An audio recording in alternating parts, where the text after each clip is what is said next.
सबैजनामा नमस्कार। हामीले योभन्दा अघिल्लो भिडियोमा एमसीक्यू मोडल क्वेसन्सको क्वेसन नम्बर 1 देखि 60 सम्मको क्वेसन्सहरू सल्भ गरिसकेका छौँ, जसमा 1 मार्क्स क्यारी गर्ने क्वेसन्सहरू हामीले सल्भ गरिसक्यौँ। र आज हामीले क्वेसन नम्बर 61 देखि क्वेसन नम्बर 80 सम्मको जुन 2 मार्क्स क्यारी गर्ने क्वेसनहरू रहेको छ 40 मार्क्सको, त्यसको क्वेसन्स विथ एन्सर लिएर हामी सल्भ गर्नेछौँ आज। र आज हामीले क्वेसन नम्बर 61 देखि जुन 2 मार्क्स क्यारी गर्ने क्वेसन छ, यसमा चाहिँ हामीलाई न्युमेरिकल बेस्ड अनि लोजिकल क्वेसन्सहरू बढी सोध्ने गर्छ।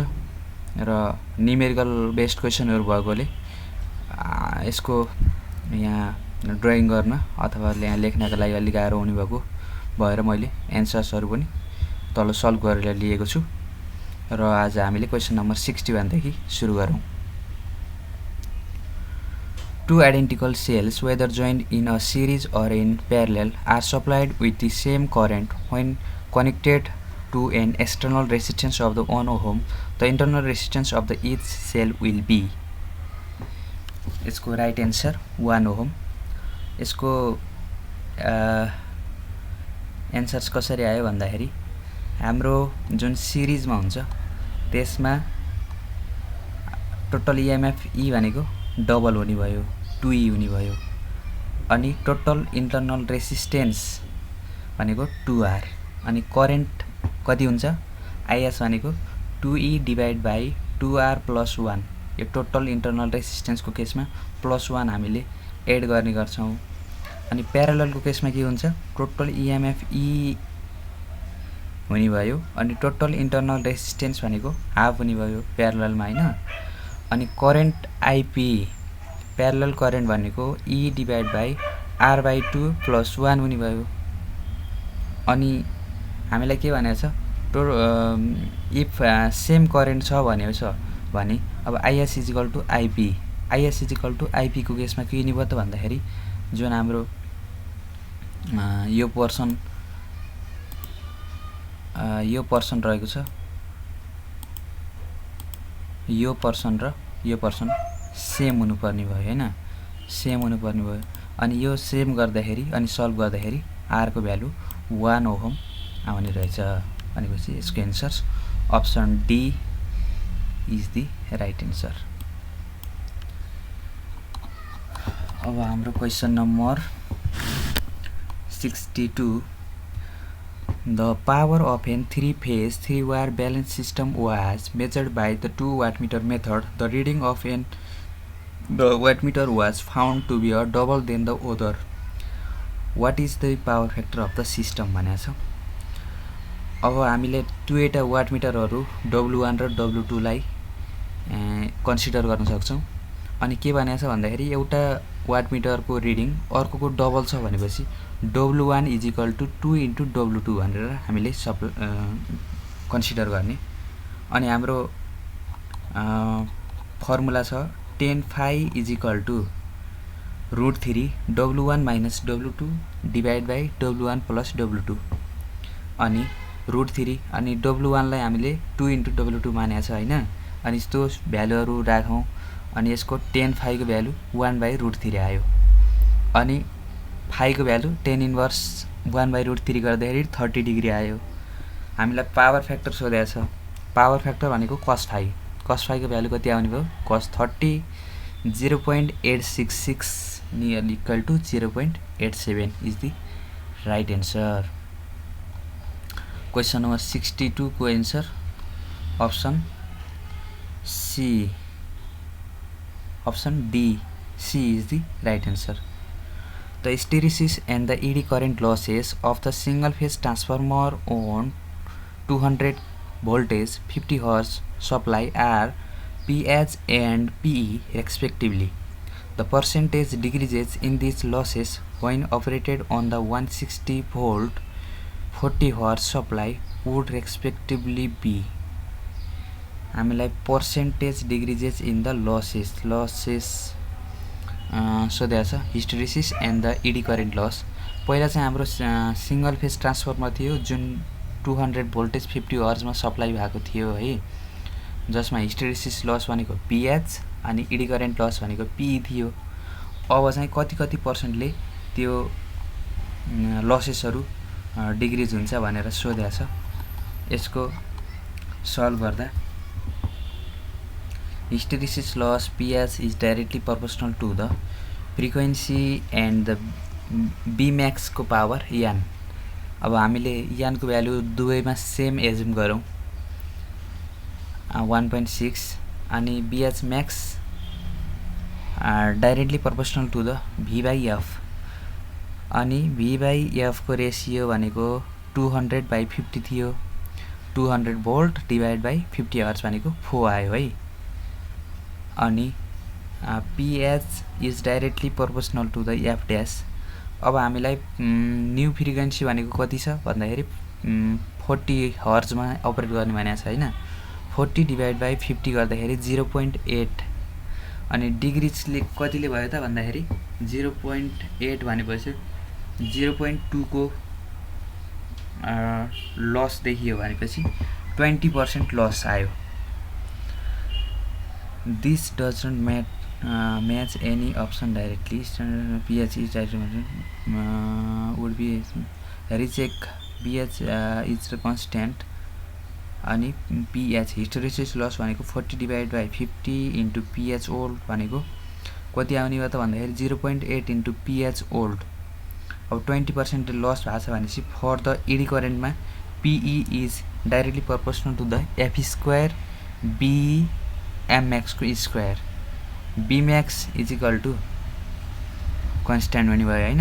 पी भनेको डाइरेक्टली प्रोपोर्सनल फ्रिक्वेन्सीको स्क्वायरसँग भनेपछि फ्रिक्वेन्सी हाम्रो 0.8 को स्क्वायर गर्दाखेरि 0.64 0.64 ले घट्यो भनेपछि 100 पुग्नलाई कति चाहियो 0.36 भनेपछि 36% को डिग्रिज देखियो भनेपछि यसको राइट एन्सर 36% ले एडी करेन्ट लस भएको छ। 36% ले एडी करेन्ट लस भएको छ भनेपछि यसको option 20% and the 36%। Option C is the right answer. अब question number 64 when load and on a synchronous motor running with a normal excitation is increases armature current drawn by it increases because भनेको छ back EMF becomes less than the applied voltage, power factor is decreased, net resultant voltage ER in armature is increased, motor speed is reduced भनेको छ। Synchronous normal एक्साइटेसनमा increases भयो भनेपछि यसको right answer net resultant voltage in armature is increased. यसको explanation हामीले यो next question पछि हेर्नेछौँ। Which winding in the compound excitation is responsible for change air gap flux per pole. कुन चाहिँ सिरिज प्यारलल इन्टरकनेक्टेड अथवा नो कोइल इज रेस्पोन्सिबल भनेको छ for responsible for the change air gap flux for pole भनेपछि यसको right answer option A हुनुपर्ने हुन्छ series compound excitation. If the DC excitation is suddenly dropped to 0, the three-phase alternator stop to 0 speed in the few seconds, run a motor, no change in operating condition, continue to run as motor but at the slower speed. DC excitation suddenly drop to 0 भयो भने चाहिँ के हुन्छ भनेको छ हैन। यो त runs a motor है यसको राइट आन्सर। किन भन्दाखेरि if the DC excitation is lost, the alternator loses the synchronization. It will continue to run as a induction motor, drawing magnetizing current from the AC lines to establish its magnetic field. So its right answer is option B, runs a motor. Question number 67. In a three-phase power measurement by the 2 wattmeter method, the reading of one of the wattmeter was 0. The power factor of the load must be भनेको छ 2 वाटमिटर method एउटाको reading चाहिँ 0 आयो भनेपछि power factor कति हुन्छ त भनेको छ यसको राइट एन्सर 0.5 है 0.5 किन भन्दाखेरि अब एउटाको वाटमिटरको रिडिङ त 0 आयो हैन अनि फेज एंगल कति एम्पियर हुनु पर्यो भन्दाखेरि 60 डिग्री 2 वाटमिटर मेथडमा अनि 60 हुनका लागि पावर फ्याक्टर कति हुनु पर्यो त भन्दाखेरि cos 60 को भ्यालु 1/2 अर्थात 0.5. For a full scale voltage 0 to 5 volt, the resolution of 6-bit analog to digital converter ADC is near to the कति हुनु पर्यो त भन्दाखेरि हाम्रो रिजोल्युसन को फर्मुला छ फुल स्केल भोल्टेज डिवाइड बाइ 2 को पावर n - 1 है अनि यसमा कति हुने भयो भन्दाखेरि 6 बिट एनालग भनेपछि n को भ्यालु 6 हुने भयो अब हाम्रो resolution is equal to full scale voltage भनेको 5 भोल्ट 5 डिवाइड बाइ 2 को पावर 6 भनेको 64 - 1 गर्दाखेरि 5 डिवाइड बाइ 63 यसको एन्सर हाम्रो 78 मेगाभोल्ट को आसपासमा आउँछ यसको हामीले सल्भ गरेको पनि हेरौं क्वेशन नम्बर 68 है रिजोल्युसन भनेको full scale voltage divide by 2 को power n - 1 for the 6 bit को लागि 64 resolution is equal to 5 volt divide by 63 is equal to यति भोल्टमा आउने भयो अनि यसलाई हामीले मिली भोल्टमा लैजाँदाखेरि 79 क्लोजेस टु अब हाम्रो त्यहाँ नियरली क्लोज भ्यालु भनेको 68 छ सो आन्सर इज 78 छ so right answer is 78 A step of chopper is fed with the 200 volt. The conduction time of the thyristor is 200 microsecond and the required output is 600 volt. If the frequency of the operation is kept constant and the pulse width is half, the new output will be. यसको थोरै लामो process छ इसको solve हेरौं question number 69 for the step of chopper भनेको छ हैन V out को फर्मुला के हुने भयो V in divide by 1 minus alpha alpha को value T on divide by T T भनेको टाइम जुन ड्युटी साइकल T on भनेको टाइम on जब चपर on भएको कन्डिसनमा first alpha is equal to हाम्रो के भन्नु भयो भन्दाखेरि V आउटपुट भनेको कति दिएछ 600 अनि V इनपुट भनेको 200 1 माइनस अल्फा अल्फा को भ्यालु 2/3 आयो सल्भ गर्दा अनि जब पल्स विथ T on को टाइम हाफ गरिन्छ तब हाम्रो अल्फा को भ्यालु पनि नयाँ भ्यालु पनि हाफ हुने भयो भनेको 1/3 अब न्यू आउटपुट भोल्टेज कति हुने भयो त भन्दाखेरि अल्फा को भ्यालु न्यू राखौं 1/3 राखौं गर्दाखेरि 300 volt is the right answer इसको राइट आन्सर अप्सन बी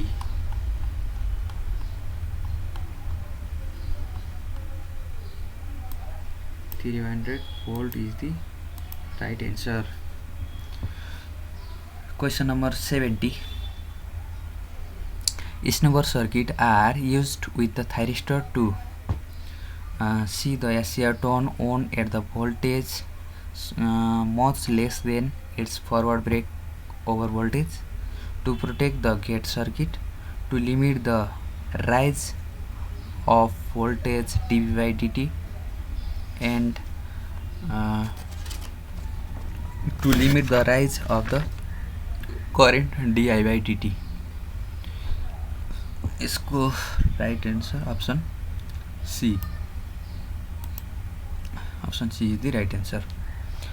अब स्नेबर सर्किट भनेको one of the type of the RC network हो जुन थाइरिस्टरको एक्रसमा कनेक्टेड हुन्छ हैन।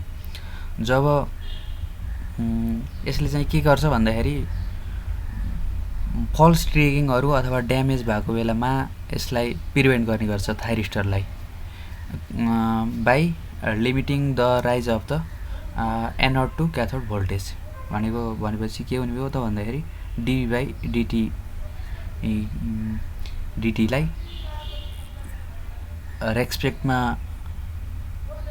लिएर एनोड टु क्याथोड भोल्टेज भनेको डिभी बाई डिटीको रेस्पेक्टमा यसले लिमिट गर्ने काम गर्छ। सो यसको right answer is option C. Snubber circuit भनेको चाहिँ टिपिकल्ली आरसी सर्किट नै हो। 71 The neutral of the 10 MVA alternator is earthed through a resistance of the 5 ohm. The earth fault relay is said to be operated at the 0.75 ampere. The current transfer have a ratio of the 1000/5 भनेको CT को value भयो हैन। What percentage of the alternator winding is protected भनेको छ। Neutral of the एउटा alternator 10 MVA को is earthed through the resistance. Earth resistance भनेको कति भयो 5 ओम भयो। अब the earth fault relay is set to be operated at the 0.75 ampere. एउटा अर्थ फल्ट रिले छ जो अपरेट गर्छ 0.75 एम्पियरसम्मको करेन्टको लागि चाहिँ यसले अप्लाइड गर्छ भने द हाम्रो सिटी को भ्यालु छ 1000/5। What percentage of the voltage कतिसम्म चाहिँ यसले प्रोटेक्ट गर्न सक्छ भनेको छ। अब यसको लागि हामीले पहिला relay operated current to the primary चाहिँ कति हुने भयो भन्दाखेरि सिटी को भ्यालु 1000/5 इन्टु अपरेटेड करेन्ट भनेको 0.75 गर्नु पर्यो। अनि कति आउने भयो 1000/5 इन्टु 0.75 गर्दाखेरि 5 20 15 भनेपछि 150 एम्पियर आउने भयो हैन। 150 एम्पियर आयो भनेपछि अब हामीलाई अनप्रोटेक्टेड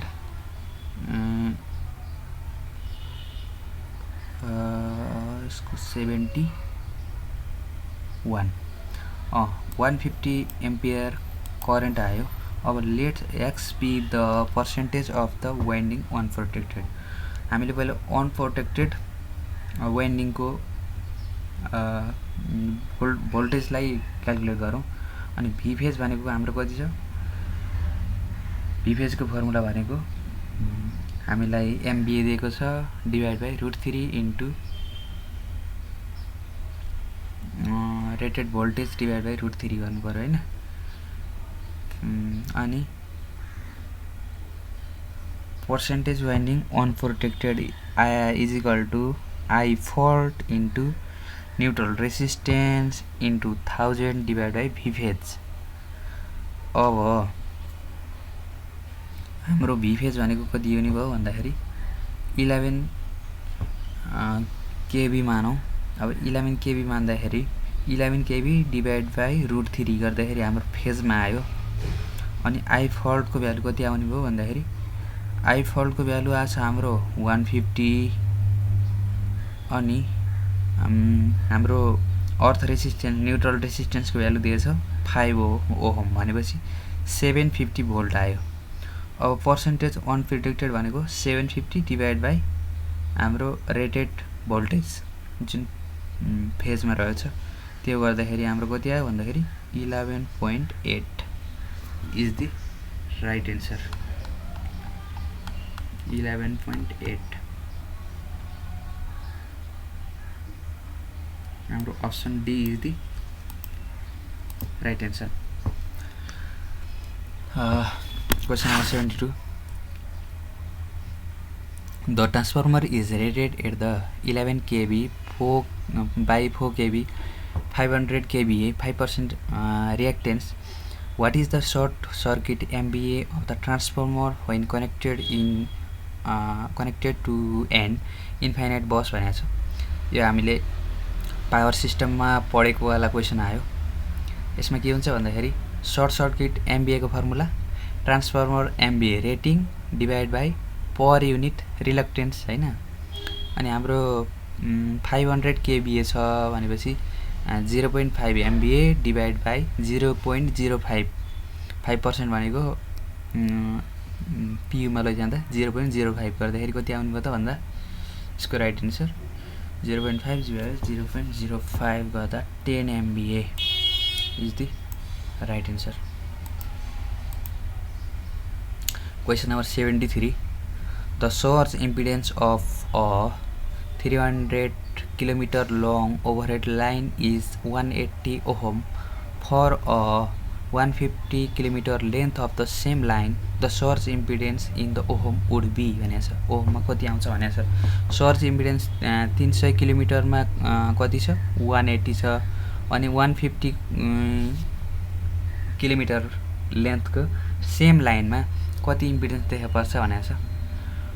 अब यसको त सोर्स इम्पिडेन्स भनेको फर्मुला के छ root under L by C भनेपछि यो अलि लोजिकल क्वेशन्स हो। किन भन्दाखेरि हाम्रो सोर्स इम्पिडेन्सको फर्मुला भनेको के हुन्छ भन्दाखेरि under root L by C हुन्छ। यसले त हाम्रो डिस्टेन्ससँग चाहिँ केही रिलेट राखेन, चाहे त्यो 150 किलोमिटर होस् चाहे 300 किलोमिटर होस् हैन। जसले गर्दाखेरि सेम लाइन भनेको छ हैन। अब फरक लाइन भने भए थोरै फरक पनि हुन सक्छ। सेम लाइन भनेपछि हाम्रो इम्पिडेन्स भ्यालु पनि सेम नै हुन्छ। Question number 74 Two synchronous generators G1 and the G2 rated 200 MV and the 400 MV respectively are operated in parallel to supply a total load of the 300 MV. If the governor in the both machines are set to drop by the 4%, what would be the individual power supply by each generator भनेको छ। अब two synchronous generator G1 and G2 operated in parallel. अब यसको हामीले solve गरेकै भएर हेरौँ, किनकि एक्सप्लेन गर्दाखेरि यो धेरै लामो हुन जान्छ।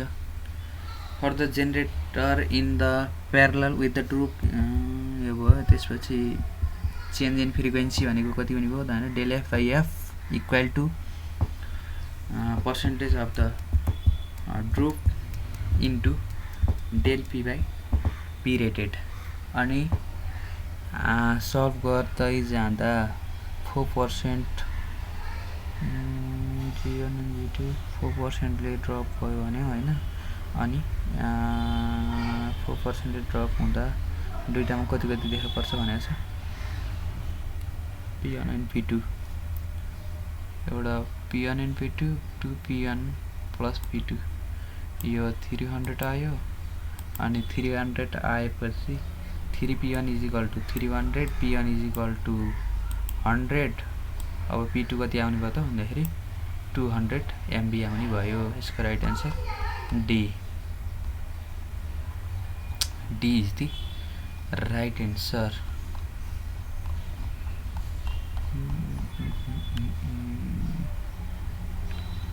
पहिला 200 र 400 छ हैन। अब 4%ले ड्रप हुँदाखेरि यसको भ्यालु कति कति आउँछ भनेको थियो। यसको राइट आन्सर 100 र 200 मा झर्दो रहेछ। यो प्यारललमा पनि अपरेट भयो। यो गर्दाखेरि यति आउँदो रहेछ है। Question number 75 230 volt 10 ampere 1500 rpm DC separated excited motor of the 2 ohm excited from external DC source of the 50 volt. Calculate the torque developed by the motor on the full load भनेको छ। यसको पनि हाम्रो back EMF को formula भनेको के छ? EB = V - IA × RA। अब V को भ्यालु कति दियो? 230 माइनस IA भनेको 10 × 0.2 गर्दाखेरि कति आयो? 228 भोल्ट आयो हैन। अब पावर डेभलप कति हुने भयो भन्दाखेरि EB × IA 228 × IA भनेको 10 एम्पियर गर्दाखेरि 2.28 किलोवाट आयो। अब एंगुलर स्पीड को फर्मुला लाउँदा 2πn/60 गर्दा यो सल्भ गरेको हेरौं।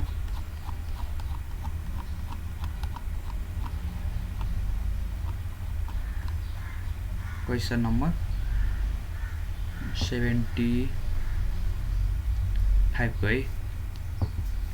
ब्याक EMF निकाल्ने अनि पावर डेभलप निकाल्ने अनि एंगुलर स्पीड को भ्यालु राख्दा 2πn/60 राख्दाखेरि यति आयो। अनि टर्क भनेको PD/ओमेगा गर्दाखेरि 14.2 न्यूटन पर मिटर आयो। यसको राइट आन्सर 14.2।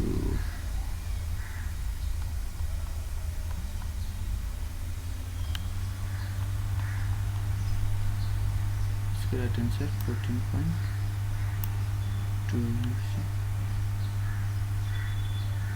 कति आछ हाम्रो 14. नियर को भ्यालु हेर्दा कति आउने हो भन्दाखेरि अप्सन यो नियरली भ्यालु यति आउने भयो है।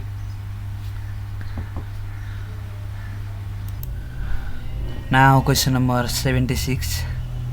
The candle power of a lamp placed normal to the working plane is 60 cp. Calculate the distance if the illumination is 15 lux. हाम्रो इलिमिनेसन बाट पनि क्वेशन्सहरु सोधिरा आउँदो रहेछ। अनि यसमा सोधेको छ हाम्रो इलिमिनेसन को फर्मुला E = CP/d²। अब d² = CP/E गर्दाखेरि 60/4 भनेको हाम्रो 4 आयो। अनि 4 भनेपछि d² को भ्यालु 4 आएपछि d को भ्यालु कति आयो त? इसको right answer option B is the right answer. Question number 77. The percentage reluctance of a 100 kVA 5 kilovolt 5 ohm reactance will be भनेको छ।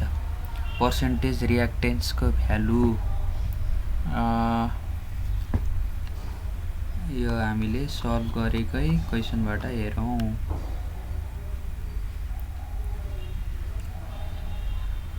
पहिला हाम्रो base impedance ZBase = KB rated को स्क्वायर / MVA रेटेड। अब KVA लाई MVA मा convert गर्दाखेरि 0.1 अनि ZBase 5² / 0.1 गर्दाखेरि 250 ओम आयो। अनि पर्सेन्टेज रिएक्टेन्स भनेको एक्चुअल रिएक्टेन्स डिवाइडेड बेस गर्दाखेरि 2% आयो। अनि 2% अब 100 मा लैजाँदा के भन्छ there might be a mistaken in the questions or the option भनेको छ। यसको राइट आन्सर चाहिँ 2% हुनुपर्ने है। 2% नै हो। 2% इज द राइट आन्सर। हाम्रो सल्भ गर्दाखेरि 2% आउँछ। Question number 78. An 800 kilovolt transmission line has a maximum power transfer capacity of the 100 MB if it is operated at the 400 kV with the series reactance unchanged. The maximum power transfer capacity is approximately कति हुन्छ भनेको छ। यो पनि solve numerical based question भएको कारणले गर्दाखेरि हामीले सल्भ भएको हेरौँ। The maximum power transfer capability for the lossless line P max is equal to V square by X. अब where is X is a series reactance है। अब इनिसियल्ली हाम्रो म्याक्सिमम पावर कति भयो 100 भयो हैन, अनि भोल्टेज 800 भोल्ट दिए भनेपछि X को value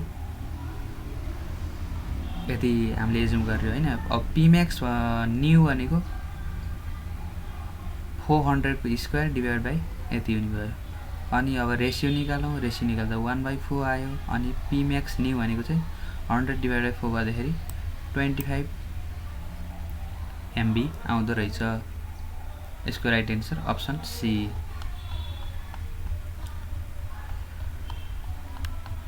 Option C is the right answer. And second last question. Effective monthly interest rate will be deducted if the nominal interest rate of 10% accounted for the continuous compounding भनेको छ। यो हाम्रो project म्यानेजमेन्टबाट सोधे जस्तो लाग्यो। हाम्रो nominal यो दुईवटा क्वेसन्सहरु हेरौँ अनि हामीले एकैचोटी एन्सरहरु हेर्नुछौँ यसको। अनि हाम्रो क्वेसन नम्बर 80 मा सोधेछ be considering the following activities of the project duration will be भनेको छ। अनि यो र यो क्वेसन्सहरु दुईवटा प्रोजेक्ट म्यानेजमेन्टबाट सोधेको छ। यसको एन्सर्सहरु हेरौँ है त। Question number 79. Effective rate R effective is equal to e to the power R nominal into T minus 1. अब for the monthly rate को लागि T भनेको 1/12 month हुने भयो।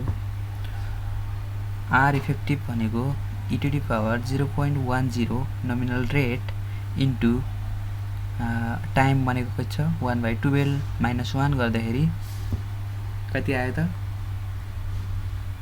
0.8367% भनेको नियरली इक्वल टु 0.84% आयो। Option B is the right answer. अब question number 80 यसको चाहिँ हामीले नेटवर्क डायग्राम बनाएरै सल्भ गर्नुपर्ने हुन्छ, जुन बनाउँदा यहाँ अलि सम्भव देखिएन। त्यो बनाइसकेपछि चाहिँ हामीलाई सल्भ गर्न सजिलो हुन्छ। अब बनाइसकेपछि के हुन्छ त भन्दाखेरि FO B5 and C3 are start immediately. D7 can be start after the C3 is finished. अब यो सल्भ गरौँ हैन। सल्भ गर्दाखेरि लङ्गेस्ट पाथ निकाल्ने हो। प्रोजेक्ट ड्युरेसन कतिसम्म जान सक्छ भनेको छ। यो भनेको 15 डेज यसको एन्सर आयो।